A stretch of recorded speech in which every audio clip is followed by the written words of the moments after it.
MLA Pocharam Srinivas రెడ్డిని అడ్డుపెట్టుకుని ఆస్తులు సంపాదించినట్టు రుజువు చేస్తే బిర్కూర్ మండలానికి దారదత్తం చేస్తానని మాజీ జడ్పీటీసీ ద్రోణవల్లి సతీష్ అన్నారు. ఆదివారం బిర్కూరు మండలం మల్లాపూర్ గ్రామంలో పాత్రికేయుల సమావేశంలో మాట్లాడారు.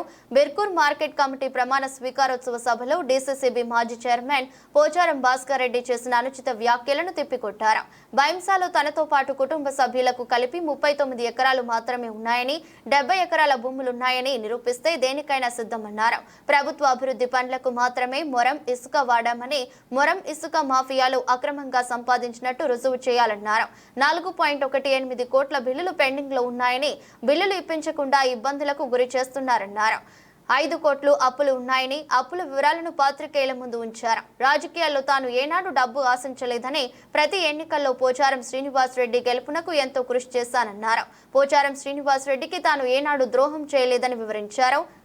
నిజామాబాద్ జిల్లాలో తెలుసు. మరి ఇసుక గురించి నువ్వు మాట్లాడుతూ ఉన్నావు. మరి ఆనాటి పిసిసి అధ్యక్షులు, ఈనాటి రాష్ట్ర ముఖ్యమంత్రి వర్యులు రేవంత్ రెడ్డి గారు బాన్స్వాడలో ఇసుక గురించి ఎవరు ఇసుక దొంగతనం చేశారని మాట్లాడిరు. ఒకసారి నువ్వు అర్థం చేసుకోవాలని, నువ్వు గుర్తు తెచ్చుకోవాలని నేను తెలియజేస్తా ఉన్నా. అదేవిధంగా గోనె ప్రకాశ్రావు గారు మొన్న ఏదో ఒక సందర్భంలో మాట్లాడారు. ఇసుక దొంగ, ఇసుక మాఫియా, ఇసుక డాన్ ఎవరని మాట్లాడారో ఒకసారి నువ్వు జ్ఞాపకం తెచ్చుకోమని తెలియజేస్తా ఉన్నా. ఎమ్మెల్సీ పెద్దలు గౌరవనీయులు కరీంనగర్ జైత్యాల జీవన్ రెడ్డి గారు కూడా మాట్లాడారు. చాలామంది నాయకులు మాట్లాడుతూ ఉన్నారు, నేను మీకు ద్రోహం చేసినా పోయినా అంటున్నారు. నేను మీకు ఏం ద్రోహం చేయలేదు. నేను 1994 నుండి 8 సార్లు 7 సార్లు జనరల్ ఎలక్షను, ఒకసారి బై ఎలక్షన్లో నా ప్రాణాలకు ఒడ్డి నా ప్రాణం తెగించి నేను నిస్వార్థంగా నేను నా ప్రాంత ప్రజానికం, ముఖ్యంగా బిర్కూర్ మండల ప్రజలు, బైరాపూర్ గ్రామ ప్రజానికం, ఉమ్మడి పంచాయతీ ప్రాణానికి ఒడ్డి ₹1 మీ దగ్గర తీసుకోకుండా మేము పనిచేసినాం. ఈరోజు పోచారం శ్రీనివాస్ రెడ్డి గారు 7 సార్లు జనరల్ ఎలక్షన్లో, ఒకసారి బై ఎలక్షన్లో గెలిచారంటే ఈ ప్రాంతంలో ఉన్న అందరు నాయకుల యొక్క కృషి వల్ల, అందరూ పోచారం శ్రీనివాస్ రెడ్డి అనే పనిచేయడం వల్లనే ఈరోజు మీరు ఆ సింహాసనం మీద ఉన్నారని తెలియజేస్తూ ఉన్నారు. ఇంకోటి, నా ముందు కుప్పల గంగాధర్ గారు ఉన్నారు. మరి నాకు బాగా గుర్తుంది, 2011 బై ఎలక్షన్ 49,000 చిల్లరతోటి సార్ గెలిచారు. అందులో మా ఉమ్మడి మండలం 17,000 చిల్లర మెజార్టీ ఇచ్చినాం. బీర్కూరు నసలాబాద్ మండలంలో హైయెస్ట్ మెజార్టీ ఎవరిచ్చాం? మేము ఇచ్చినాం. మరి అది కూడా ఒకసారి నువ్వు గుర్తుకు తెచ్చుకోవాలని నేను తెలియజేస్తా ఉన్నా. మరి నీకు బాన్స్వాడ ఎందుకు రాలేదు? నేను అని ఎప్పుడు చెప్పలేదు. మా జనం అందరు కలిస్తేనే నేను అంటున్నా. 2001లో నాతో పాటు బాన్స్వాడలో ముదిరాజ్ అభ్యర్థి డాక్టర్ నరసింహరావు గారికి జెడ్పీటీసీ ఇచ్చారు. మరి ఈ పక్కన శివరాజ్ దేశాయ్ గారికి ఇచ్చారు కోటగిరిలో. వర్ణిలో శ్యామలమ్మకి ఇచ్చారు, గుత్వ శ్యామలమ్మకు. మరి అది టీఆర్ఎస్ ప్రభంజనం. నేను ఒక కమ్మ కులస్తుడిని. ఉమ్మడి మండలంలో మా ఓట్లు 1433 ఓట్లు ఉమ్మడి మండలంలో. మరి నాకు 8,932 ఓట్ల మెజార్టీ ఏ విధంగా వచ్చింది? బాన్స్వాడ మీ సొంతది కదా. బాన్స్వాడలో అభ్యర్థి, టీడీపీ అభ్యర్థి నరసింహరావు గారు ఎందుకు ఓడిపోయారు? ఎంపీపీ ఎందుకు ఓడిపోయింది అంటే అందులో నా షేర్ ఏం లేదా? ఈ ప్రాంత ప్రజలు మంచిలో చెడులో పోచారం శ్రీనివాస్ రెడ్డి గారు ఏ విధంగా మాకు ఆదుకుంటాడో, వారి తర్వాత సతీష్ ఉన్నాడనే ఉద్దేశంతో గ్రామాన 13 ఎంపీటీసీలు ఉంటే 11 ఎంపీటీసీలు డంకా బజాంచి టీడీపీ గెలిచింది. ఒక ఎంపీటీసీ దురదృష్టం.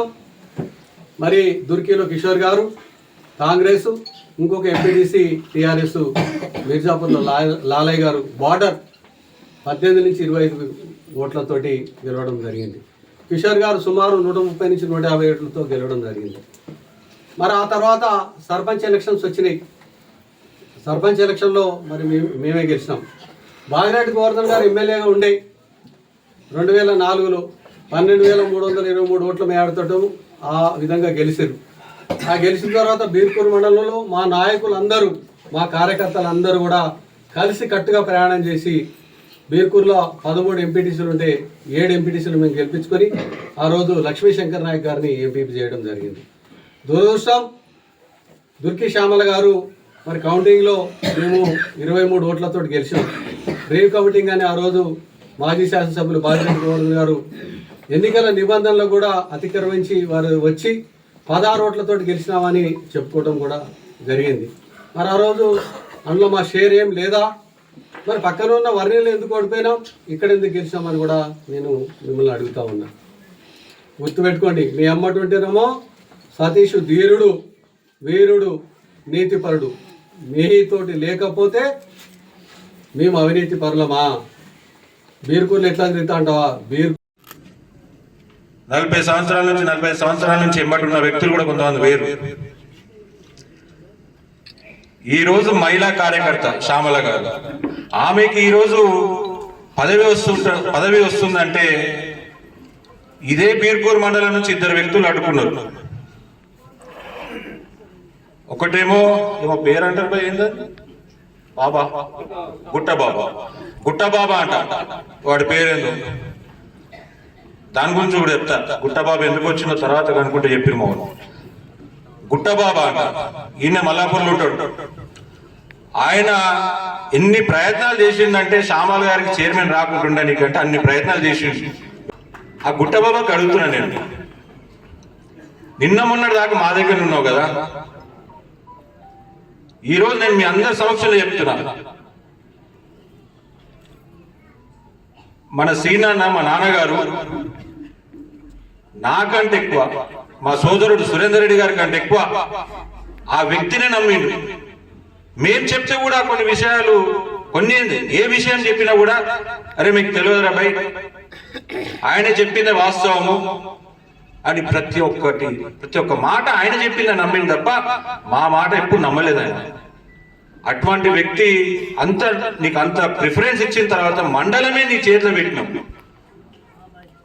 మండలం అంతా నీ చేతిలో పెట్టినాం. మా నాన్నగారు కానీ మేము కానీ మా సురేందర్ రెడ్డి గారు కానీ మేమందరం కలిసి మండలం నీ చేతిలో పెట్టినాం. కానీ ఈరోజు ఏం చేసినావు? నీ స్వార్థం కోసం, నీ స్వార్థ రాజకీయం కోసం ఈరోజు ఆయనని వదిలేసిపోయినావు. నీ మనసు ఎట్లా ఒప్పిందో నాకు అర్థమైతే. నువ్వు వదిలేసిపోయినందుకు ఆయన ఎంత బాధపడ్డాడో తెలుసా? మాకు తెలుసు ఆ వేదన ఎంత అయిందో. అసలు నువ్వు మనిషి పుడితే కదా, మనుషుల విలువ తెలియదు నీకు. అంత పెద్ద మనిషిని వదిలేసిపోనికి నీకు మనసు ఎట్లా ఒప్పింది? ఈ రోజు నేను చెప్తున్న ఈ వేదిక ద్వారా గుట్టబాబా సవాల్ విసురుతున్నా, నీకు నేనంటేనే నీకు భయం. ఆ భయం అంటే ఏందో నేను చూపిస్తా నీకు. ఆ భయం ఎట్లుంటుందో కూడా చూపిస్తా నీకు. ఈ మండలం ఎట్లా జరుగుతో కూడా చూస్తా నేను బిడ్డ. నీ తడాకైందో నీ సంగతి ఏందో చూపిస్తా నేను. మమ్మల్ని కానీ, మా కుటుంబం కానీ, మా కార్యకర్తలు, మండలంలో ఉన్న నాయకులను కానీ ఎంత వేదన గురి చేసినావు మాకు తెలుసు. అది మర్చిపోలేని వేదన. దానికి సరైన గుణపాఠము మేమందరం చూపిస్తాము. మా నాయకుల కార్యకర్తల జోలికి ఎవరైనా వచ్చిరంటే, మొన్ననే అయింది మా పోచారం శ్రీనివాస్ రెడ్డి గారి మీద అనుచిత వ్యాఖ్యలు చేస్తే వారికి సరైన గుణపాఠము మా నాయకుల కార్యకర్తలు చూపించారు ఆ రోజు. ఇంకెవరైనా అదే విధంగా చూపిస్తగినా, అదే అనుచిత వ్యాఖ్యలు చేస్తగినా, మా పోచారం శ్రీనారాయణ మీద ఎటువంటి వ్యాఖ్యలు చేసినా, మా నాయకుల మీద, కార్యకర్తల మీద ఎటువంటి వ్యాఖ్యలు చేసినా భర్త పూజన ఉంటుందని చెప్పేసి వేదిక ద్వారా తెలియజేస్తున్నారు. దేవుడు లాంటి వ్యక్తి ఈ రోజు బాన్సోడ నియోజకవర్గము రాష్ట్రంలోనే నంబర్ 1 నియోజకవర్గంగా తీర్చిదిద్దిన వ్యక్తి మన సీనన్న. ఈ రోజు ఏది కావాలంటే అది ఇచ్చింది నియోజకవర్గం. ఈ మండలంలో కూడా ఆ గుట్టబాబా ఏది అడిగితే అది ఇచ్చిండు. ఎన్ని ఇల్లులు అడిగితే అన్ని ఇల్లులు ఇచ్చిండు. నేను అడిగిన మా వాళ్ళకి ఈ గుట్టబాబా పేరు ఎందుకు వచ్చింది భయ అని అడిగిన. అదేందన్నా నీకు తెలియదా అన్న? తెలియదు భయ్, చెప్పండి అన్న. అరే గుట్టబాబా అంటే మొరం గుట్టలని దోవిండన్నా, ఉష్క గుట్టలని దోవిండన్నా అని చెప్పేసి మన వాళ్ళు చెప్తుండే. అరే ఇది వాస్తవమే కదా, ఆయన మొరం దొవ్వింది కూడా మేము గమనించలేదు, ఉసుక దొవ్వింది కూడా మేము గమనించలేదు. ఎందుకంటే అంత నమ్మినమైన మండలం